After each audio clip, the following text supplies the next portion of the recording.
안녕하세요. 역수돋보기입니다. 총균세 쉽게 100% 이야기 마지막 11부입니다. 지난 영상에서 4부의 마지막 19장 아프리카는 왜 흑인 천지가 됐는가를 살펴보고 있었는데요. 우리는 아프리카 하면 당연히 흑인만 있을 거라 생각하지만 옛날에는 흑인 외 민족들도 굉장히 많았고요. 아프리카 흑인이어도 그 안에서도 각양각색입니다. 유럽인들이 아프리카까지 진출하여 식민지로 삼기 전만 해도 아프리카에는 흑인뿐만 아니라 전 세계 인류를 크게 6가지로 구분할 때 5인종에는 살고 있었습니다. 또한 극지방을 제외한 거의 모든 기후가 아프리카에 있고 인류가 아프리카에서 살아온 기간은 그 어느 대륙보다 깁니다. 그렇다면 대체 왜 그 다양성에서 흑인들만 남아 아프리카의 정체성으로 굳어졌을까요? 아프리카에 살던 5인종은 흑인, 백인, 피그미족, 코이산족, 아시아인종 등 이렇게 5가지입니다. 미국 대륙으로 노예로 팔려간 아프리카인들은 거의 대부분 아프리칸 서해안에 살고 있던 흑인들입니다. 아프리카 동부에도 같은 인종의 흑인들이 있었고 북아프리카 해안지대에는 백인들이 많이 살고 있었습니다. 그리고 아프리카 중부 내륙 지방에는 피그미족 같은 수렵 채집민들이 살고 있었으며 지금의 남아공이 있는 아프리카 대륙 남단에는 코이산족이 살고 있었죠. 코이산족도 수렵 채집민이었습니다.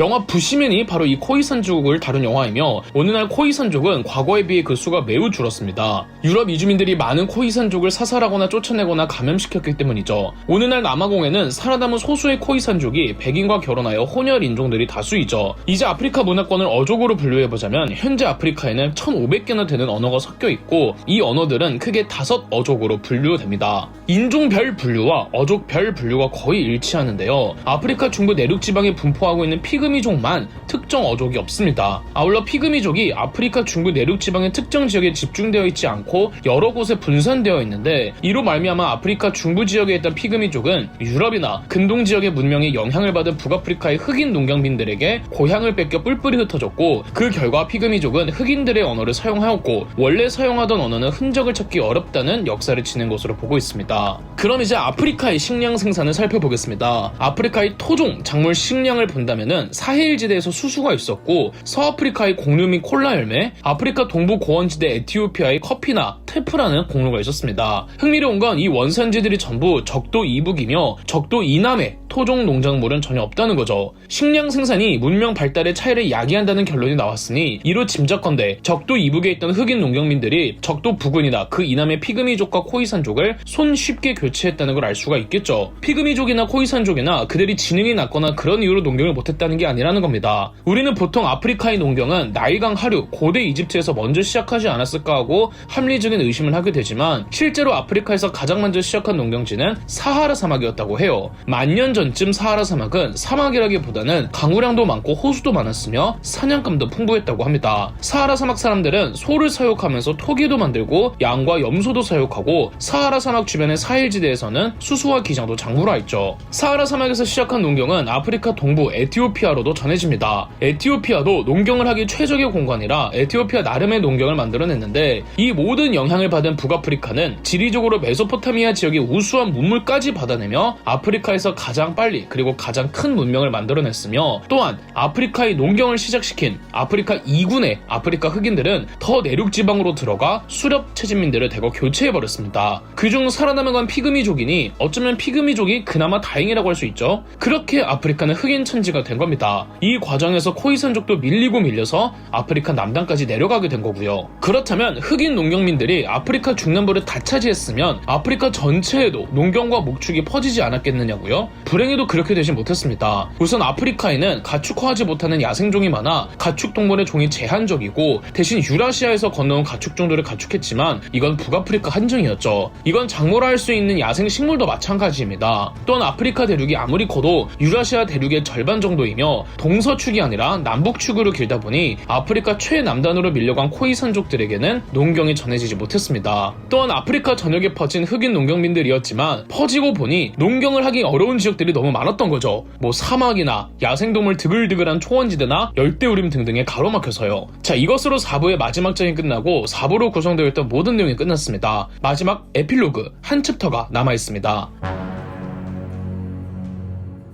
에필로그, 과학으로서 인류사의 미래에서는 제레드 다이아몬드도 총균세를 집필하기 위해 연구하는 과정에서도 풀어내지 못한 문제들, 그리고 그 문제들을 풀 수 있는 진화생물학, 지질학, 기후학과 같은 다양한 방법론들을 제시합니다. 우선 그동안의 총균세에서 다룬 이 책의 집필 계기였던 제레드 다이아몬드의 친구 얄리의 질문, 당신네 백인들은 그렇게 많은 화물을 발전시켜 뉴기니까지 왔는데 어째서 우리 흑인들은 그런 화물들을 만들지 못한 겁니까? 에 대해서 대륙 간 혹은 문화권 간 문명 발달 차이가 나는 원인들을 요약해보자면, 가축화와 작물화의 재료인 야생 동식물의 대륙 간 차이, 둘째, 각 대륙 내에서 확산과 이동 속도에 영향을 미치는 요인들의 차이, 셋째, 각 대륙 사이에서 확산에 영향을 미치는 요인들의 차이, 마지막 넷째, 각 대륙의 면적 및 전체 인구 규모의 차이 때문으로 더 압축적으로 요약하자면 환경 차이였다. 제레드 다이아몬드는 에필로그에서 본문에서 언급하지 않은 질문에 대해서도 이야기합니다. 먼저 인류 최초의 농경이 시작한 곳은 비옥한 초승달 지역이라고 불리는 메소포타미아 지역인데 왜 문명의 주도권을 유럽에게 빼앗겼을까요? 지금은 이 지역이 건조한 사막 기후였지만 농경이 처음 시작했던 시점에는 비옥한 산림지대였습니다. 고 식물학자들과 고고학자들은 이곳에서 과도한 농업을 하기 위해 개간하고 건축용 목재를 구하기 위해 벌채하고 땔감으로 쓰거나 회반죽을 만들기 위해 다 태워가면서 숲이 다 사라진 것으로 보고 있습니다. 식물이 다시 자라는 속도가 파괴되는 속도를 따라가지를 못하는 거죠. 그 결과 메소포타미아 지역에선 문명이나 왕국이 들어설 시점에는 이미 생태학적 불모지가 되어버렸던 겁니다. 그렇다면 중국은 왜 유럽에게 뒤처졌을까요? 솔직히 근대화 전까지 중국 왕조 정도의 국력을 가진 나라가 세계에 어디 있었습니까? 심지어 다들 아시다시피 중국 명나라에서는 유럽보다 몇십 년 먼저 아프리카까지 도달했는데 왜 중국의 선단은 희망복을 돌아 유럽으로 가서 유럽을 식민지로 삼지 못했을까요?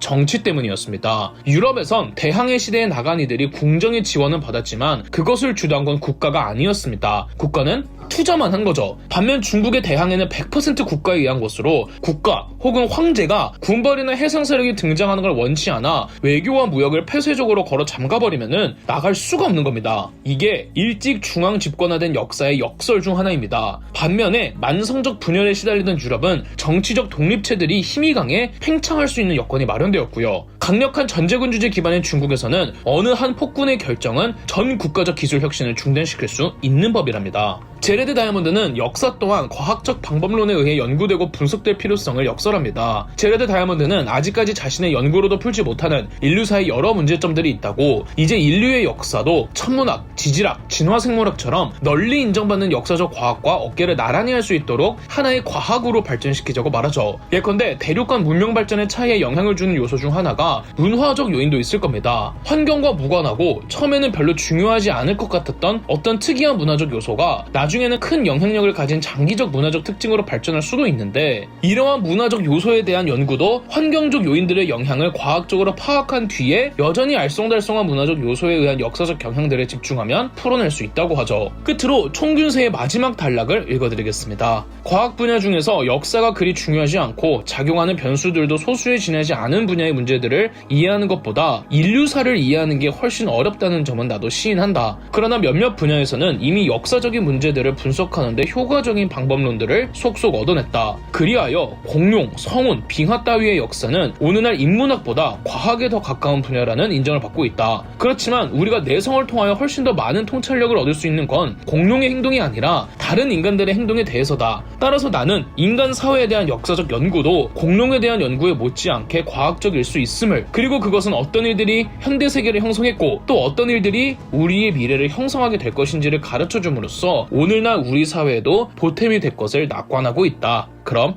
역사 돋보기였습니다. 저희 역사 돋보기가 멤버십 가입을 시작했습니다. 멤버십 가입을 해주신 분들 덕분에 영상 제작에 큰 도움이 되고 있습니다. 감사합니다.